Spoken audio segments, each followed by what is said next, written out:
Peter here.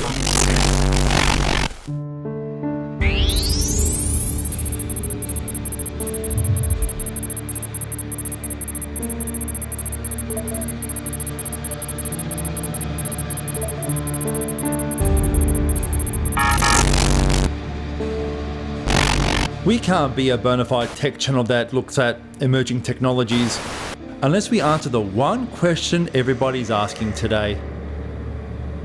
Are the machines going to kill us?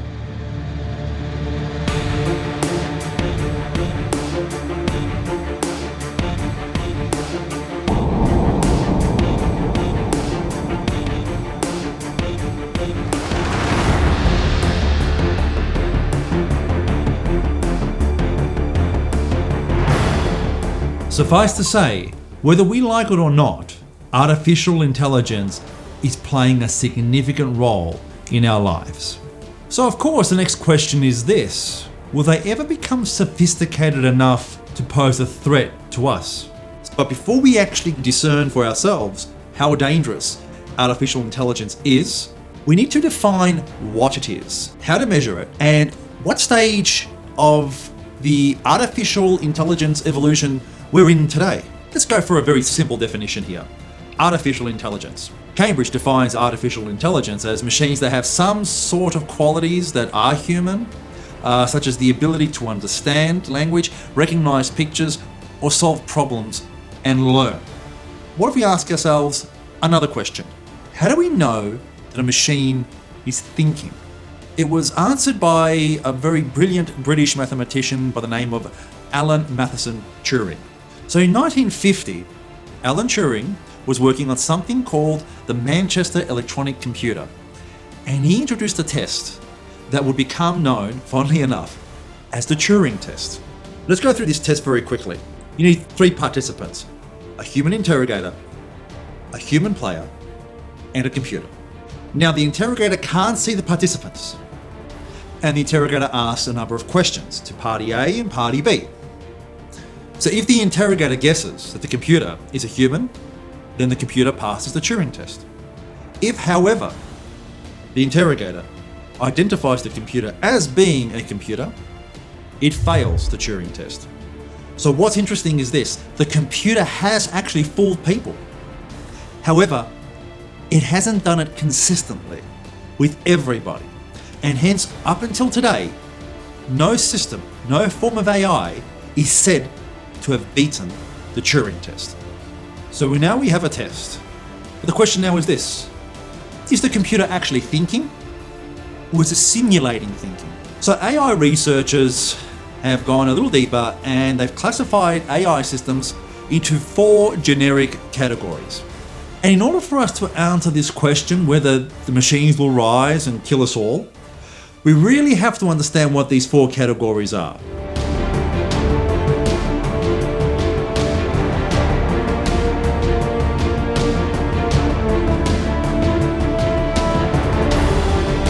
So our first category is something called reactive machines. Now these machines are the oldest form of AI. They emulate the mind and have no memory-based functionality. They can't really learn because they don't really remember. So AI machines such as Deep Blue, the machine that beat Kasparov back in '97, is a good example of what reactive machine is. It reacts based on an algorithm to a particular situation, but it doesn't necessarily learn from it.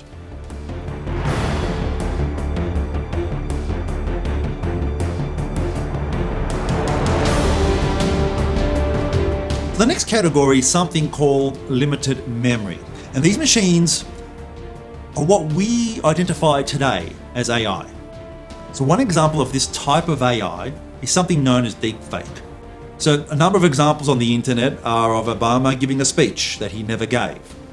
But apart from software that can be used to manipulate somebody's face, the next category is where things start becoming a little more interesting, and it's called theory of mind.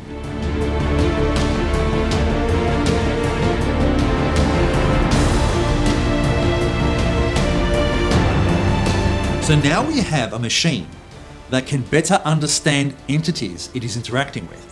Machines start to develop the ability to understand our emotions, our beliefs, and start to perceive us as individuals. So things become far more interesting and scary when we talk about the fourth category.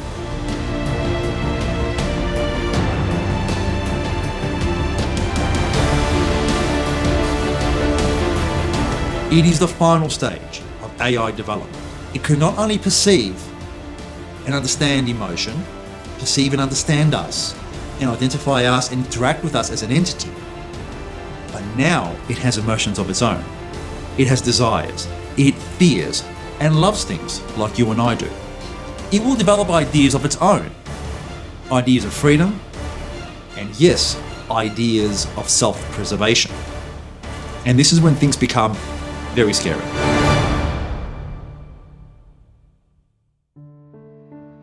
Are there clues that AI is already misbehaving? Well, I'll bring up two very interesting examples. Study has shown that self-driving cars aren't exactly infallible. In fact, self-driving cars have had a fair share of accidents killing pedestrians. But did you know that those self-driving AI systems have a harder time detecting a darker skinned person as opposed to a lighter skinned person? How about this other one? Did you know that AIs cheat? So one particular system is being used by a scientific group specializing in map creation. And they developed an AI whose role it was to create maps from scratch. Upon looking at these maps, something became evidently clear to the scientists. It was copying existing maps, altering its look to make it appear that it actually created it from scratch. Imagine an art student taking a photograph, then putting it through a Photoshop filter and making it look like they painted it. Already, at stage 2, we have AI misbehaving. So let's go back to our very first question. Will AI destroy us? Maybe. We are still at the simulated thinking stage though, and we still have a long way to go before computers get to the point of understanding who we are. If we are truly in the limited memory stage of AI, then we are already feeling the effects of AI being used to test our ability to trust in what we see and hear.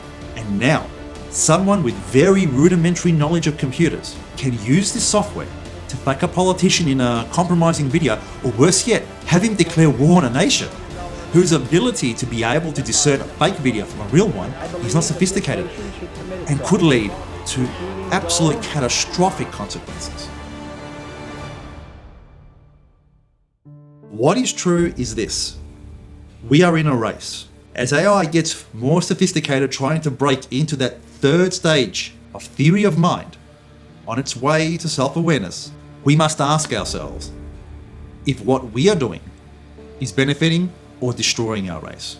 Isaac Asimov, one of history's most renowned writers, once said, "The saddest aspect of life right now is that science gathers knowledge faster than society gathers wisdom." So maybe the answer to our question is another question. Will society's wisdom prevent AI from destroying us?